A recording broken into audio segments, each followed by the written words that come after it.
Aqui não está nesse telefone. Tem um outro telefone? Hã? Ele estava ao vivo no Metrópolis e deu uma informação que não devia. Tentou voltar atrás, começou a gritar com a jornalista como se fosse culpa dela e virou bagunça. Eu mandei mais de 20 zaps para Bolsonaro, para Carlos, para Flávio, para Michele e para Eduardo, questionando o posicionamento deles em relação a Pablo Marçal, mas botando para derreter. Aqui não está nesse telefone. Né? Tem Esse um já é outro outro telefone, telefone, o telefone então? já foi embora. Já era. Hã? Tem um outro telefone? Não. O outro telefone que eu tinha, minha filha, eu troco de telefone. Então, Com o que outro telefone frequência, antigo que eu pastor? tinha... Isso porque ele falou da última vez que não tinha nada para esconder, até deu a senha do celular para a Polícia Federal. Sendo que não precisa, tá? Ninguém tem que entregar a senha, a polícia acessa do mesmo jeito. Com que frequência o senhor... Não tá na Não tem nuvem, frequência, eu pastor? troco isso, todo mundo político faz. Frequência do Depois inferno. começou a instalar covardia de perseguição, as pessoas trocam de celular. Se o senhor disse que não tem problema nenhum com as suas conversas, por que o senhor troca de celular com frequência? Isso eu não entendi. Porque é um direito meu. Nossa, brabão, hein? Na frente da mulher, gritou tanto que até espumou, babou, literalmente. Na frente da Polícia Federal, ficou em silêncio. É curioso. Tudo isso para defender um cara muito honesto, um político que recebeu mais de 30 milhões de reais num único ano. E em 2 anos recebeu mais de 44 milhões. Mandou um dinheirinho para os filhos, 4 milhões para o Eduardo e quase 5 milhões para o Flávio. Além de tudo, as transferências, de acordo com o COAF, são bem parecidas com uma tentativa de lavagem de dinheiro. O Malafaia tem o direito de trocar de celular. Do mesmo jeito que ele também tem o direito de trocar de opinião, princípios e aquilo que ele considera correto. Não use o título ministerial para fazer campanha política. Isto é uma vergonha. Porque se você está usando o título ministerial, primeiro, você quer ser político? É um direito seu. Agora, não use o título ministerial que você recebeu. Concordo, isso aqui tá certo, cara. Certinho, Malafaia. Porque o título ministerial que você recebeu não é para você fazer campanha política, é para você exercer ministério. E é uma pouca vergonha alguém botar na frente do seu nome, sabe? O título ministerial e depois vem o nome para ser candidato. Isso Verdade. é uma afronta. Isso é um abuso ao ministério, é a ridicularização e barateamento da vocação ministerial. E eu fico indignado com esse negócio. Não, a gente fica. Se algum pastor quer ser candidato, é problema seu. Agora, não use seu título no seu nome político, porque é vergonhoso. Porque seu título foi dado não para a política. E quem deu o título, no caso aqui na interpretação do Malafaia, foi Deus. Então, na cabeça dele, Deus deu o título dele de pastor para ele usar isso depois para defender o Bolsonaro, que é honesto. Transferiu, recebeu só 44 milhões de reais em meses. Um cara honesto. E apareceu um pastor muito famoso para defender o Malafaia, escuta só. E hoje eu quero falar sobre Silas Malafaia, um pastor ou todos. Para espanto de 0 pessoas, Pastor Silas foi colocado no inquérito como alguém que está fazendo obstrução de justiça. Então, esse aqui é um grande jurista que vocês deviam ouvir. Na verdade, os tribunais deviam ouvir ele para saber como operar o direito. Só não vai chegar no tribunal, cara, e falar esse tipo de coisa. Eu peguei minha filha um dia, dei beijo nela, falei que amava ela, ela passava e eu falava assim, nossa, que mulherão, ai, se eu te pego. Aí ela ficava assim, credo, pai, você já é da mamãe. Aí, dava beijo nela. Um dia ela distraiu, o senhor deu um beijo na boca dela. Ela falou assim, que isso, pai? Eu falei assim, porque quando eu encontrar seu namorado, eu vou falar assim, você é o segundo, eu já beijei. Nossa senhora. Aplausos, óbvio, aplausos. Mas isso aqui vocês não entendem, pessoal. Ele não falou porque quis não, tá? O inimigo foi lá e tentou ele pra deslizar e sair do caminho certo. Não é culpa dele, não. Agora faltam 11 dias para o julgamento do Bolsonaro, vai ser no dia 2 de setembro, terça-feira, e começou a contagem regressiva, né? A gente está aqui desde que faltam 14, agora só 11, está bem perto, e o pessoal disse que o país ia parar, que a bolsa ia cair, o dólar disparar por causa disso. Ninguém do mercado, nem ninguém ia aceitar a prisão dele. Bom, a realidade é outra. A bolsa de valores hoje subiu de novo, 2,44%. Aquele assunto dos bancos, o governo Alexandre de Moraes foi resolvido e tá aqui o dólar caiu mais uma vez. E se não fosse aquele caso do Banco do Brasil, do cartão do Alexandre de Moraes, eu acho que o dólar ia estar melhor ainda. Está na casa de uns 5,30 aí. É o que a gente vai ter até perto do fim do ano, 5,30, 5,20. Ano que vem o governo vai conseguir ajeitar melhor ainda a economia para conseguir a reeleição, que a gente sabe vai acontecer, pessoal. O Malafaia na igreja foi lá e disse para todo mundo no culto, tá? Isso foi durante o culto, que a ação da Polícia Federal se compara ao regime do Bigodinho da Alemanha. E ainda disse que o Moraes vai cair. Fala de tudo, né? Menos de Jesus. Reza a lenda que se você colocar os áudios do Malafaia de trás para frente, colocar para rodar de trás para frente, você vai conseguir ouvir o CD da Xuxa. O pastor da Igreja Assembleia de Deus de Madureira, o Otoni de Paula, deputado federal pela bancada evangélica, até então amigo do pastor Silas Malafaia, acabou de falar o seguinte. Porque quando ele chama isso de perseguição religiosa, o que ele está dizendo é que o ministro Alexandre de Moraes, a quem nós podemos ter todas as críticas, que ele estaria agora fazendo uma perseguição contra a igreja do Senhor Jesus, contra a igreja evangélica. E é verdade? Não há uma perseguição contra a igreja evangélica, até porque só se o pastor Silas estivesse no inquérito da Polícia Federal, porque estava orando, porque estava mas aí não vai. em praça pública. Aí não vai ter inquérito mesmo, cara. Porque estava pregando a palavra de Deus, aí sim estaria caracterizado uma perseguição religiosa. Mas não é este o caso. Cara, como é que pode a turma alegar perseguição religiosa? Pelo amor de Deus, não tem nada a ver com isso. Uma das medidas do STF, quando colocou a tornozeleira no Bolsonaro, era não espalhar vídeos. Principalmente que ele grave e orienta o que o pessoal tem que fazer, a narrativa, que a gente já viu acontecer muitas vezes. Aí descobriram que ele espalhou mais de 300. E depois reclama que teve a prisão domiciliar.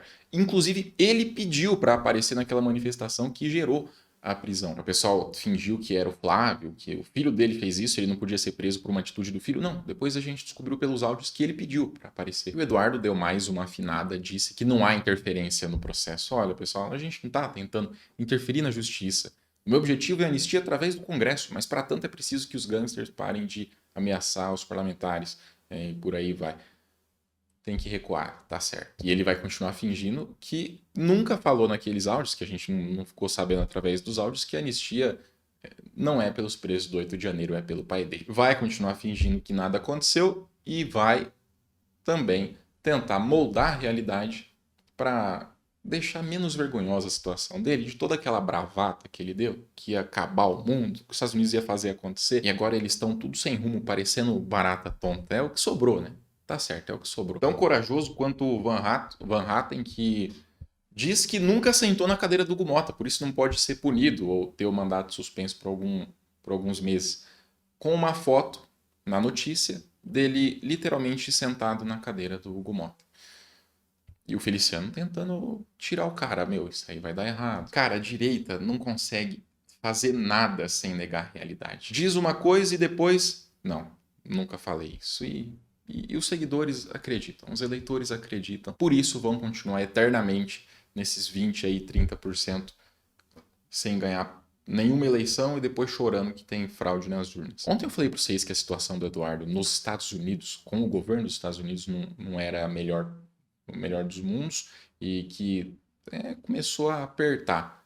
Aliás, ele mandou algumas mensagens e estava rezando para que elas não chegassem até o Trump depois dos vazamentos. Chamou os Estados Unidos por um nome pejorativo e disse que passar o resto da vida naquele país seria terrível.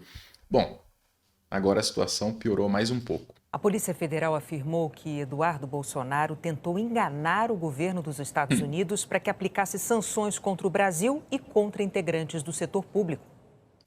O relatório da Polícia Federal aponta que Eduardo Bolsonaro teve intenção de ludibriar o governo dos Estados Unidos para atingir seus objetivos criminosos. Uma das mensagens de Eduardo Bolsonaro para o pai, recuperadas pela Polícia Federal, revela a preocupação dele com a relação estabelecida com o governo de Donald Trump.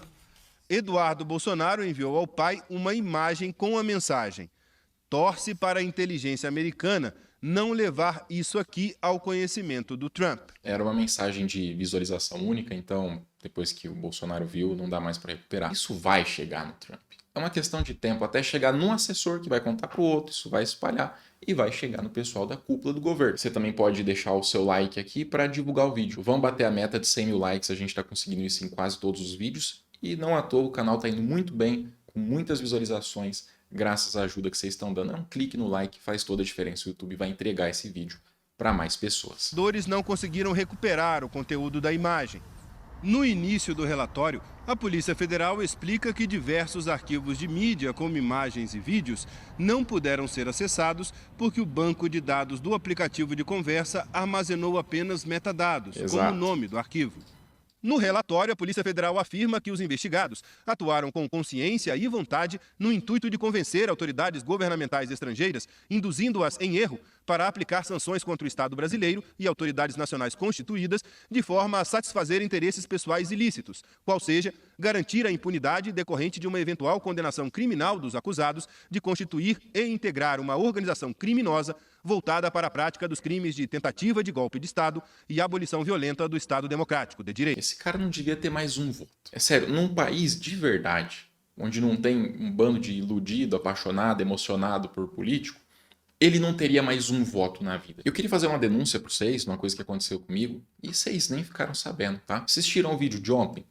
Tinha um trecho lá de um áudio do Malafaia, aquele que ele mandou pro Bolsonaro xingando o Eduardo. O áudio original foi publicizado pela Polícia Federal num relatório do inquérito. Acontece que eu mostrei esse áudio e o meu vídeo tomou violação de direitos autorais do Malafaia. Isso aconteceu com uma galera, muito criador de conteúdo tomou violação de direitos autorais. Pelo jeito, o Malafaia colocou o áudio dele registrado como música.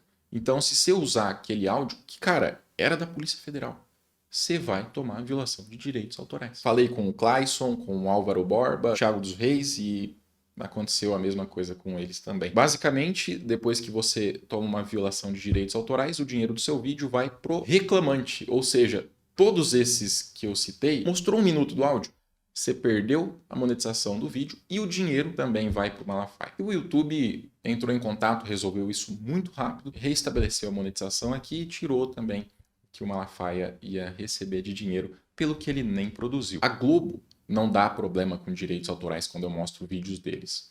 O Jornal Nacional não dá problema de direitos autorais. CNN, Globo News, Portal Metrópolis, nenhum desses. O conteúdo que eles produzem é de alta qualidade, é com câmera profissional, captação profissional, consigo usar os conteúdos e eles nunca fazem nada contra. E você lembra desse colega aqui, só para atualizar todo mundo agora no final do vídeo?